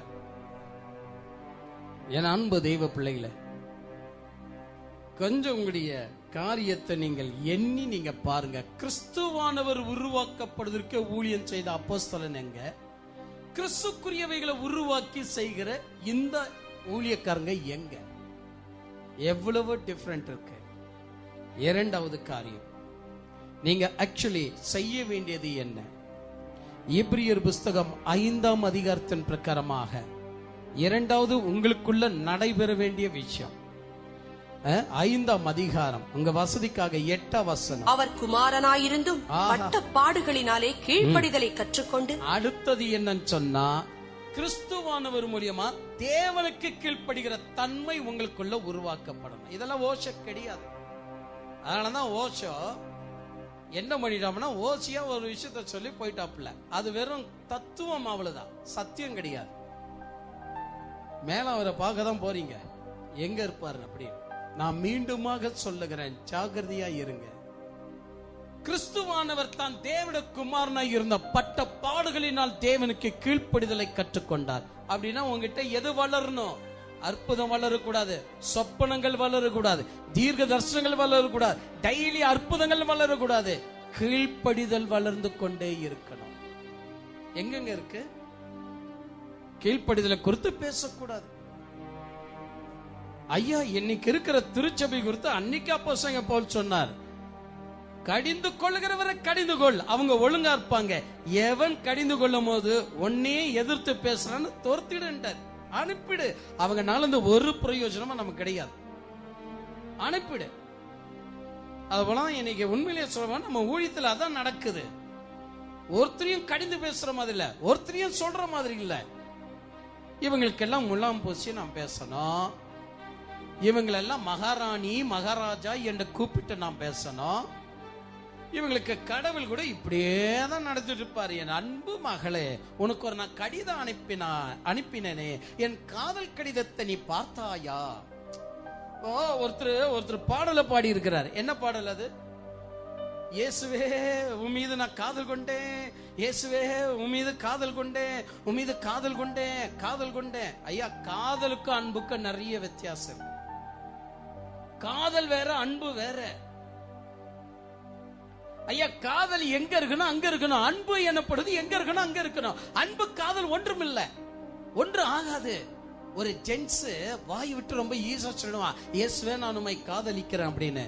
ஆனா ஒரு பெண்ணாகப்பட்டவளுக்கு சொல்ல முன்ன பின்ன பார்க்கணும். அவ இயேசுவே நான் உம்மை லவ் பண்றேன், நான் உம்மை காதலிக்கிறேன். எண்ணி பாருங்க, அசிங்கமா இல்ல? அப்ப யார் இவங்க எல்லாம் பாடுறவங்க? ஆனா இவங்க தான் இன்னைக்கு சமுதாயத்துல அதுக்கு ஒரு பேட்டி நடக்குதுங்க. அவர்மா எப்படி நீங்க இந்த பாடலுக்குள்ள வந்தீங்க? ஆக்சுவலி நான் சிறு வயதுல இருந்த பாடலுக்கு ரொம்ப பிரியம். எல்லாம் பாடல் தான் இருக்காங்க, கிறிஸ்துவானவர் இருக்க மாட்டார். ஏன் சொன்னாங்க? கீழ்ப்படிதல் என்பது கிடையாது. அழைத்தவரே இழுப்பாரு. அழைத்தவர்ல வரிய பாருங்க, இவனுடைய துஷ்டமான நடத்திய பாருங்க, இவனுக்கு அந்த வரிக்கும் சம்பந்தமே இருக்காது. யாரை குறித்து பேசுறோம் உங்களுக்கு தெரியும். யார் இவங்கெல்லாம்? கிறிஸ்துடைய சபையை டேமேஜ் பண்ணக்கூடியவங்க. இவங்க கிறிஸ்துவ உயர்த்தல, கிறிஸ்துவுக்குரியவைகளை உயர்த்தி கொண்டிருக்கிறாங்க. இவங்களுக்கு அதுதான் முக்கியமானது. இப்ப நீங்க ஜபம் முடிச்சிட்டு காலையில ஜபம் ஆரம்பிக்கும் போது காலையில வந்து பாருங்க, இப்ப கூட போய் பாருங்க, பேக்கரி மேல ஒரு எழுத்து போட்டிருப்பாங்க, இங்க ஜீசஸ் உங்களுக்கு வழங்கப்படும், இல்ல இங்க ஆட்ராஸ் பண்ணு வழங்கப்படும். பாத்தீங்களா? கிராஸ் போட்ட பண்ணு எங்க கிட்ட இருக்கு, கிராஸ் போட்ட பண்ணு இருக்கு, ஆனா கிராஸ்ல இருக்கிற கிறிஸ்து எங்க கிட்ட கிடையாது. கிறிஸ்து இல்லையா, ஆனா கிராஸ் பண்ணு இருக்கு. பாத்தீர்களா? இந்த உலகம் உங்களுக்கு என்ன கொடுக்குது? பாத்தீர்களா? இந்த உலகம் உங்களுக்கு என்ன கொடுக்குது? எண்ணி பாருங்க, கிறிஸ்துவுக்குரியவைகளை தெய்வத்துக்குரியவைகளை கொடுக்கும். பட் சாற்று தெய்வத்தையே உங்களுக்கு கொடுக்கிறதுங்க, தெய்வத்தையே கொடுக்கிறது. ஒவ்வொரு பிரசங்கத்திலும் தெய்வத்தை நான் பிரசன்ட் பண்ணிட்டு வரேன். ஐயா, காலையில என் மனசு உடைஞ்சு போச்சு, எனக்கு பிடிக்கல. உங்க முகத்துல முழிக்க கூட எனக்கு பிடிக்கல. என்னையா இப்படி சொல்றீங்க? மேடை மேல ஏத்தினதே பெரிய தப்பு நாங்க நினைக்கிறோம். அப்படி நினைக்காதீங்க. இன்னைக்கு காலையில வருவோம், எனக்கு பிடிக்கல. நான் சிஸ்டர் கிட்ட சொல்லியிருந்தேன், பிந்து சிஸ்டர் நீங்க போங்க, நான் வருதலைங்க அப்படின்னு சொல்லி இருந்தேன். எனக்கு பிடிக்கலங்க. ஐயா, உண்மையிலேயே சொல்றேன், இந்த சபையில அந்த மாதிரி ஒரு அட்டுவலிங்க நடக்குது, அந்த மாதிரி பிரச்சனை நடக்குது. நான் வருதலன்னு சொல்லிட்டேன். அப்ப கூட தாங்கிட்டு நான் வந்து என்னைக்கு மகா சத்தம் எடுக்க வேண்டியது, நானே இப்ப வேற சத்தமா மாறிட்டேன். இத நான் எடுக்கிறேன். என் அன்பு தெய்வ பிள்ளைகளை, கீழ்ப்படிதல் வேண்டாம். இன்னைக்கு போக போக யாருக்கு எது வேண்டாம்னா கீழ்ப்படிதல் வேண்டாம். என்ன அது என்ன பெரிய முக்கியமா? ஓச சொன்ன விஷயம் தான். ஏன் கீழ்ப்படினும்? கிறிஸ்துக்கு ஏன் கீழ்ப்படினும்? ஏன் உங்களுக்கு சொந்த நாலேஜ் இல்லையா? அவருக்கு ஏன் கீழ்ப்படினும்? அவர் எங்க இருக்கிறவர்? அவர் என்ன தெய்வம்? அவரு பேசுறது எவ்வளவு அழகா இருக்கு. ஆனா ஓஷப்ப எங்க காஞ்சின்னு இருப்பாருன்னு அவருக்கே தெரியும். ஐயா, எவனுக்கு சத்தியம் புரிகிறது இல்லையோ அவன் தத்துவங்களை பேசுவான். தத்துவம் எவனுக்கு புரியலையோ புரியாதவன் தத்துவம் பேசினான் என்றார். அதுக்குதான் பழமொழியை சொல்லுவாங்க, தத்துவம் என்றால் என்ன, மகா தத்துவம் என்றால் என்ன. தத்துவம் என்று சொன்னால் கேட்கிறவங்களுக்கு புரியாது, மகா தத்துவம் என்றால் பேசுறவனுக்கே புரியாது.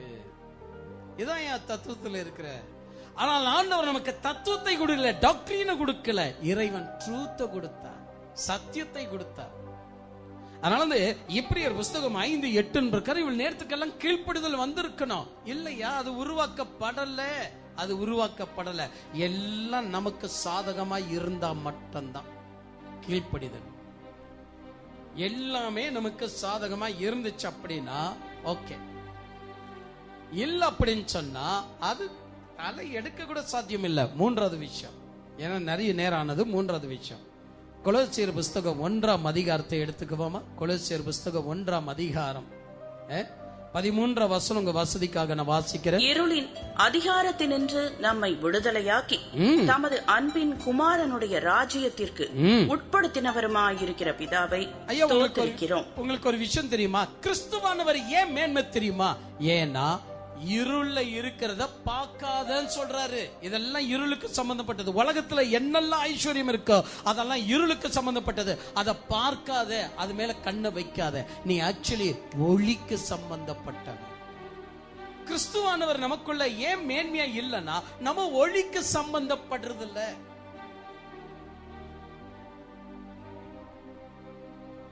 நாம் எதுக்கு சம்பந்தப்படுறோம்னா இருளுக்கு சம்பந்தப்படுறோம். இருள யார் டார்ச் கொடுப்பான்? இருள யார் ஒளி ஏத்துவான்? இருளை யார் எனக்கு சாப்பாடு கொடுப்பா? இருளை யார் எனக்கு என்ன ஃபெசிலிட்டி எனக்கு கிடைக்கும்? இருளுக்கு சம்பந்தப்பட்டதான் அப்போஸ்தலனாகிய பவுல் சொல்றார். கொலோசியர் 1:13 சொல்றார், நீங்கள் இருளுக்கு சேர்ந்தவர்கள் அல்ல, ஒளிக்கு சேர்ந்தவர்கள். ஏன்னா பிதாவாகிய தேவன் குமாரனுக்குள்ள உங்களை தெரிந்து கொண்ட காரணமே ஈலிங் நடப்பிக்க அல்ல, அற்புதம் நடத்த அல்ல, தீர்க்கதரிசனம் சொல்ல அல்ல, ஒளியின் பிள்ளைகளாக ஒளியின் நாட்டை நோக்கி செல்ல. எத்தனை பேர் விசுவாசிக்கிறீங்க? ஒளியின் நாட்டை நோக்கி செல்லதான் இங்க டெம்பரவரியா இந்த உலகத்துல இந்த சர்ச்சுக்குள்ள இருக்கிறோம். இதற்கு மேல் எந்த ஹீலிங்கும் இங்க இருக்கக்கூடாது. இதற்கு மேல் எந்த ப்ராப்பர்ஸும் கிறிஸ்துவை விட உயர்ந்ததாக இருக்கக்கூடாது. நீங்கள் எண்ணி பார்த்தீர்களா? இன்னைக்கு இவைகள் எல்லாம் நம்முடைய வாழ்க்கையில நடக்குதா? ஐயா, காலையில 9:30 மணிக்கு இந்த மெசேஜை ரெடி பண்ணி, சரி இதான் இருக்கட்டும் அப்படின்னு 9:30 மணிக்கு புறப்பட்டு இந்த இடத்துக்கு வந்துட்டேன். அந்த ஷார்ட் பீரியட்ல உங்களுக்கு நான் சொல்லிக் கொடுக்க வேண்டிய ஒரு விஷயம், அந்த ஷார்ட் பீரியட்ல என்னோட மைண்ட்ல என் ஆண்டவர் என்ன அழைத்த அழைப்புல என்ன இருக்குன்னா, உன் காதால கேட்டாலும் அதை நம்பாத. நான் தாகமா இருக்கிறேன்னு சொன்னாலும் எனக்கு குடிக்க கொடுத்துறாது. நான் சொல்ற அர்த்தம் வேற, நீ செய்யற விதமே வேற. நான் சொல்ற அர்த்தம் தாகமா இருக்கிற வேர்டு வந்திருக்கலாம், ஆனா அந்த வேர்டுடைய மீனிங் அதல்ல. தயவு செஞ்சு குடிக்க கொடுத்துறாது. ஆனா நாம் என்ன செய்யறோம்? குடிக்கத்தான் கொடுக்கிறோம். நீ கேட்டது தாகமா இருக்கிற, நான் கொடுத்தது குடிக்க. சரியாதானே இருக்கு அப்படின்னு சொல்லி நாம் அதை கொடுக்கக்கூடியவர்களாக இருக்கிறோம். பாருங்க எவ்வளவு ஒரு வினோதமாக இருக்கு அப்படின்னா, ஒரு பாட்டி அம்மா வடை சுட்டு இருக்குது. ஆஹா, பழைய கதைக்க வந்துட்டாருப்பா. பாட்டி அம்மா வடை சுட்டது, காக்க ஒன்று தூக்கி போனது. இல்ல நான் சொல்றது வேற. ஒரு பாட்டி அம்மா வடை சுட்டு இருக்கிறாங்க. அதை எப்ப பாரு திருடி இருக்கிறான் ஒருத்தன். பாட்டி அம்மா பிடிச்சிட்டாங்க, போலீஸ் ஸ்டேஷன்ல அர்ப்பணிச்சிட்டாங்க. போலீஸ் கேட்டார், பாட்டி அம்மாது வடை சுட்டியா? தமிழ் இது ஒரு மொழிங்க. திருடனியா என்று சொல்லுறதுக்கு சுட்டியா? வடை சுட்டத்தானே சார்? சத்தியமா நான் சொல்லல சார், நீ சுட்டதாக பாட்டி அம்மா சொல்லுது. உண்மையா சொல்றேன் சார், நான் வடை சுடவே இல்லை. இல்ல, நீ சுட்டதாக தான். சத்தியமா சொல்றேன், நான் வடை சுடவே இல்லை. இல்ல, நீ சுட்டிருக்கிற. தமிழ்ல திருடி இருக்கிறேன்னு டைரக்டா கேட்கலாம்ல, அது என்ன சுட்டிருக்கிறேன்னு. அது போலதான் இன்னொரு விஷயம் கூட உண்டு. சுட்ட பழம் வேணுமா, சுடாத பழம் வேணுமா? அது என்ன? பழம் என்றாலே பழம் தானே. அதுல என்ன சுட்ட பழம்? சுட்ட பழம் என்றா சூடா இருக்கிற பழம். சூடா இருக்கிற பழம் வேணுமா, சுட்ட பழம் வேணுமா, சூடாத பழம் வேணுமா? அவன் சொல்றான், சுட்ட பழம் தான் நல்லது. ஏன்னா மரம் எனதல்ல. அது பாருங்க, மீனிங் அப்படியே போயிடுச்சு. நிறைய பேர் புரியல. எல்லாருக்குமே தயிர் சாதம் ஓகே, நம்ம முன்ன போயிடலாம். என் அன்பு தெய்வ பிள்ளைகளை, ஆக மொத்தத்துல ஒரு விஷயம் சொல்லுகிறேன். உங்களுக்குள்ள கீழ்ப்படிதல் உருவாக்கப்படல் அப்படின்னு சொன்னா எந்த வகையிலும் வரணும், பட்ட பாடுகளினால் கீழ்ப்படிதல் வரணும். அப்படி இல்லைன்னா கிறிஸ்துவானவர் நமக்குள்ள உருவாக்கப்படலன்னு அர்த்தம். கீழ்ப்படிதல் என்று சொன்னால் என்ன? உங்க மீனிங்ல என்னெல்லாம் இருக்கோ சரி. நான்காவது விஷயம், நான்காவது கொஞ்சம் நீங்க பாருங்க. எபேசர் புஸ்தகத்துல இதனுடைய விளக்கம் இருக்கிறது. எபேசர் புஸ்தகம் 4ஆம் அதிகாரம், உங்க வசதிக்காக 11 வசனத்தை வாசிக்கிறேன், கேளுங்க. மேலும் நாம் அனைவரும் தேவனுடைய குமாரனை பற்றும் விசுவாசத்திலும் அறிவிலும் ஒருமைப்பட்டவர்களாகி, தேவகுமாரனை பற்றும் விசுவாசத்திலும் அறிவிலும் ஒருமனப்பட்டவர்களாகி, கிறிஸ்துவினுடைய நிறைவான வளர்ச்சியின் அளவுக்கு கிறிஸ்துடைய நிறைவான வளர்ச்சியை நோக்கி செல்லணும். எவ்வளவு அற்புதம் நடந்ததுன்னு டைரியில எழுதக்கூடாது. எனக்கு தெரியாம இருந்த நாட்கள்ல ஒரு டைரி நான் யூஸ் பண்ணேன். அந்த டைரியில 2 பாகமா பிரிச்சேன். அதுல 2 பாகமா பிரிச்சேன். அதுல என்ன அப்படின்னா, என்னை கொண்டு இறைவன் செய்கிற அற்புதம். இங்க பாருங்க, என்னை கொண்டு மக்களுக்கு இறைவன் செய்கிற அற்புதம் எல்லாம் ஒரு பக்கம் எழுதி வச்சுன்னு வந்தேன். இன்னொரு பக்கம் என்னன்னா, இறைவன் எனக்காக செய்கிற அற்புதம். டைரியில எழுதி 30 தாண்டலங்க. அவளை சீக்கிரம் இறைவன் என்ன சத்தியத்தில் அழைச்ச உடனே அந்த டைரியை கிழிச்சு போட்டேன். இப்படி நம்ம ரெக்கார்ட வைக்கத ஒரு பெரிய தப்பு. ஆக்சுவலி வளர்ச்சி மிராக்கல் அல்ல. எபேசியர் புஸ்தகம் 4:11 இறைவனை அறிகிற அறிவுல நம்ம வளர்ச்சி அடையணும். உடனே அதை விட்டுட்டேன்.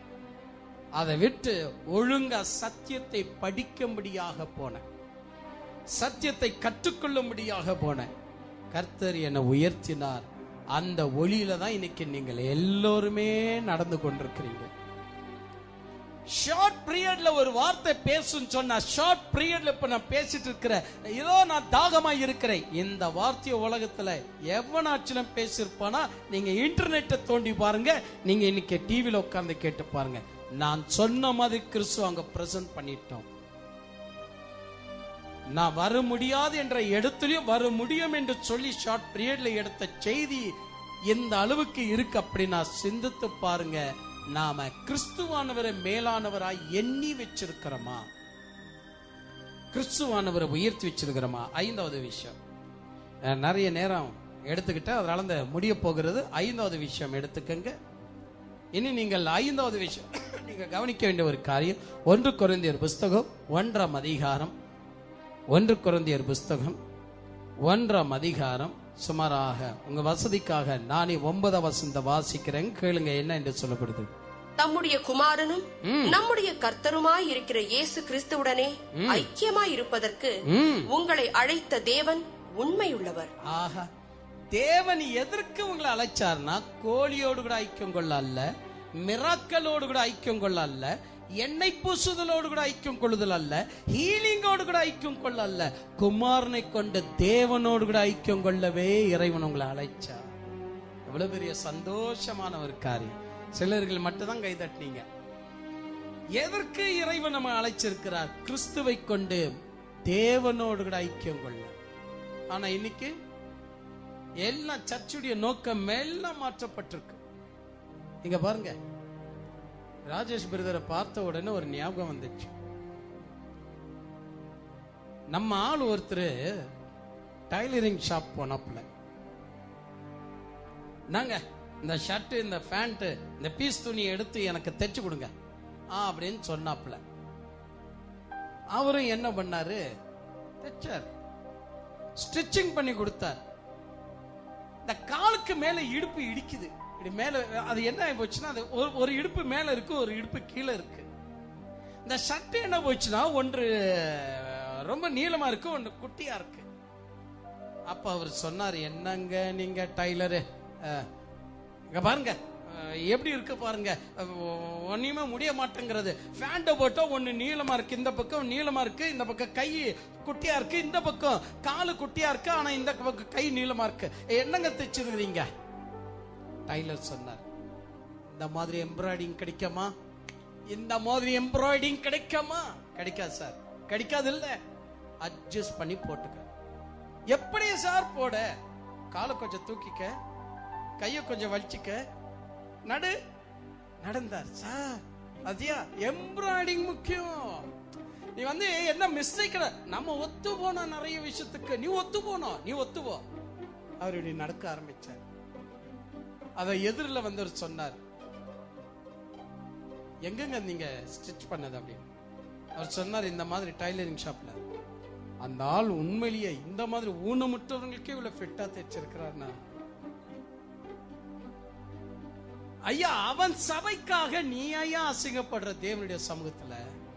அவன் எப்படியோ சபை நடத்துறான், அர்த்தமே இல்லாம நடத்துற ஊழியக்காரங்க எல்லாம் வந்திருக்கிறாங்க. அவனுக்காக நீ ஏன் தேவ சமூகத்துல அசிங்கப்படுற? ஜார்ட்ல வந்து பார், சத்தியத்தையும் அறிவீர்கள், சத்தியமங்கல விடுதலையாக்கும், பரிபூர்ண விடுதலை. இங்க முழுக்க முழுக்க சத்தியத்துல இறைவன் காண்பிக்கப்படுகிறார். ஐயா யாருக்காகவும் அட்ஜஸ்ட் பண்ணிக்காத. ஐயா அங்க போனா கை தட்டிட்டே இருக்கணும், இங்க போனா அந்நிய பாஷை பேசிட்டே இருக்கணும், அங்க போனா அற்புதம் நடந்துட்டு இருக்கு. யாருக்காகவும் அட்ஜஸ்ட் பண்ணிக்காத. நீ அட்ஜஸ்ட் பண்ண வேண்டியதெல்லாம் பிதாவாகிய தேவனோடு கிறிஸ்துவை கொண்டு ஐக்கியமாய் இருக்க அட்ஜஸ்ட் பண்ணிக்கணும். ஹல்லேலூயா. அதுதான் அவனுடைய நோக்கமாக இருக்கணும். வேற எந்த நோக்கமும் அதற்குள்ள வரக்கூடாது. வேற எந்த நோக்கத்தையும் அதற்குள்ள நீங்க திணிக்க வச்சிடக்கூடாது. 6வது சொல்லி நான் முடிச்சிடறேன். ரோமர் புஸ்தகம் 5ஆம் அதிகாரத்தை எடுத்து நான் முடிச்சிடலாம் இந்த கூட்டத்தை. ரோமர் புஸ்தகம் 5ஆம் அதிகாரம் உங்க வசதிக்காக நானே வாசிக்கிறேன் கேளுங்க. 5ஆம் அதிகாரம் 10ஆம் வசனம். 5:10 வசனம். நீதி உண்டாக இருதயத்திலே விசுவாசிக்கும். சாரி. நாம் தேவனுக்கு சத்துருக்களாய் இருக்கையில் அவருடைய குமாரனின் மரணத்தினாலே அவருடனே ஒப்புரவாக்கப்பட்டோமானால் ஒப்புரவாக்கப்பட்ட பின் நாம் அவருடைய ஜீவனாலே ரட்சிக்கப்படுவது அதிசயமாமே. ஏன் இன்னைக்கு கிறிஸ்துவானவர் மேன்மை இல்ல தெரியுமா? நமக்கு யாருக்குமே அறிவில்லை. நாம் ஏற்கனவே தேவனுடைய சத்துருகள் என்ற அறிவில். அப்படிப்பட்ட சத்துருவை இறைவன் கிறிஸ்துடைய மரணத்தின் மூலியமா நம்மளை மித்திருவா மாத்த ஆசைப்படுற. அப்ப உங்களுடைய நோக்கம் எதுவா இருக்கணும்? ஹீலிங்கா, ஃபயரிங்கா? எண்ணி பாருங்க, எந்த சபையில இயேசுவானவர் மேன்மையா இருக்கிறார்? எவனுடைய வாழ்க்கையில இயேசுவானவர் மேன்மையாக இருக்கிறார்? என் அன்பு தெய்வ பிள்ளைகளை, நாம் சத்துருகளாய் இருக்கையில் கிறிஸ்துவனுடைய மரணத்தின் மூலியமா தேவன் நம்மை ஒப்புரவாக்கி கொண்டார். கடவுள் ட்ரை பண்றது உன்னை வேற விஷயத்துக்காக, ஆனா நீ வேற விஷயத்துக்காக ட்ரை பண்ணிட்டு இருக்கிற. நீ ட்ரை பண்ணிட்டு இருக்கிற விஷயம் எல்லாம் வேற, அவர் ட்ரை பண்ணிட்டு இருக்கிற விஷயம் எல்லாம் வேற. அவர் எதற்காக சொல்ற, நீ எதற்காக போயிட்டு இருக்கிற? அவர் உன்னை மித்ருவா மாத்தணும்னு ஆசைப்படுற, ஆனா நீ என்ன பண்ற? நீ ட்ரை பண்ணிட்டு இருக்கிறதெல்லாம் சோஷியல் ஒர்க், அற்புதங்கள், அடியாளங்கள், தீர்க்க தரிசனங்கள். நான் நல்லவன், நீ நல்லவன், அவர் நல்ல போதிக்கிறார், நான் நல்ல போதிக்கிறேன், நான் பைபிள் காலேஜ்ல படிச்சேன்.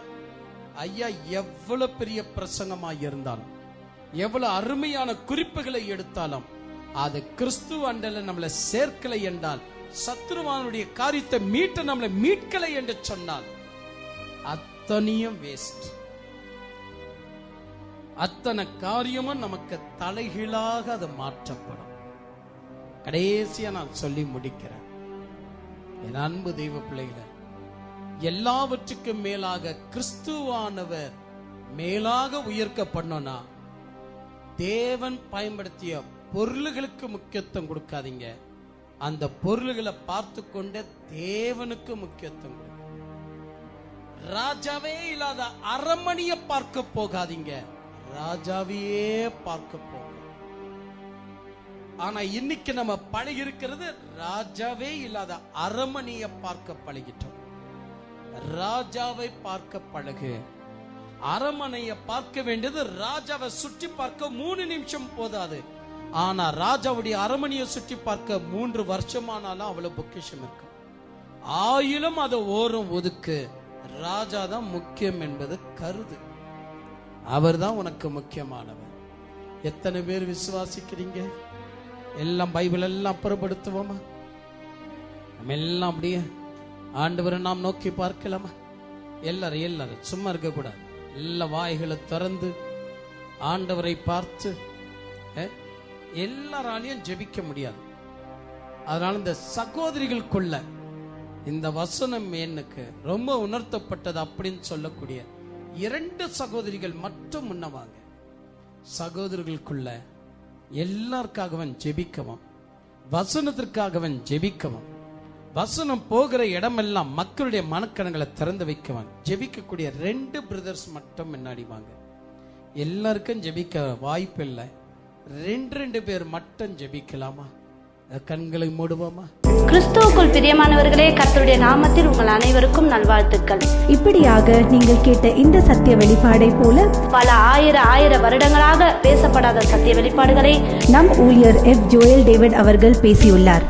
நமது சகோதரரும் நமது ஊழியருமாகிய எஃப் ஜோயல் டேவிட் அவர்கள் பேசி வரும் ஒவ்வொரு சத்திய வெளிப்பாடுகளும் நம் தேவனை கிட்டி சேரும்படியாக, சத்தியத்தில் வளரும்படியாக மற்றும் அநேக ரகசியங்களை தெரிந்து கொண்டோம் என்று நாம் எல்லோரும் அறிந்திருக்கிற விஷயமே. நம் அனைவரையும் தேவனை தரிசிக்கத்தக்கதாகவும், கர்த்தருடைய அருகில் கிட்டி சேரத்தக்கதாகவும் அளவற்ற தேவ ரகசியங்களை வெளிப்படுத்தக்கூடியவை என்பதை நாம் அனைவரும் அறிந்த விஷயமே.